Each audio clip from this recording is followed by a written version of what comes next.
kanilang sinikil. Paulit-ulit na minamaliit. Pinagkaitan ng boses, karapatan at kalayaan. Ngunit ang katahimikan ay naging sigaw. Ang takot ay naging tapang. At ang bawat babaeng tumindig ay naging simbolo ng paglaban para sa pagkakapantay-pantay.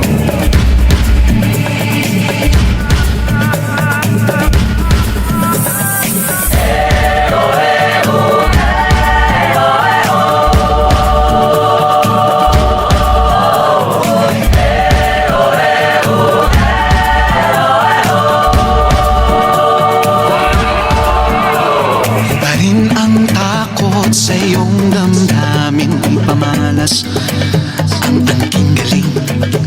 Tumayong buong tapang, harapin ang buhay at kapin ang tagumpay.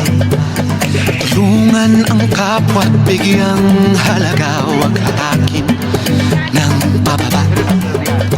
Isipin huwag sana ang sarili lang, pakisama't bayanihan.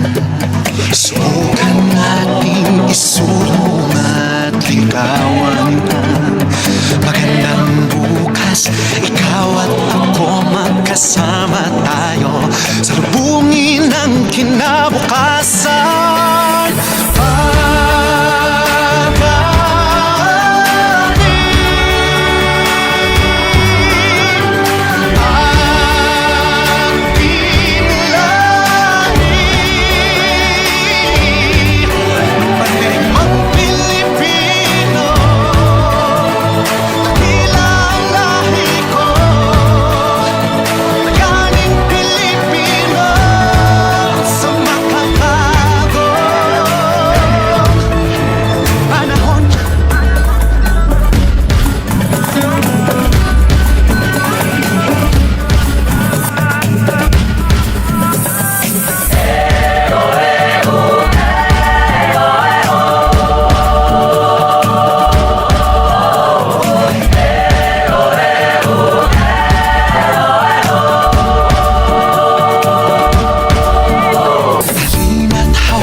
Sabay abutin natin ang tagumpay.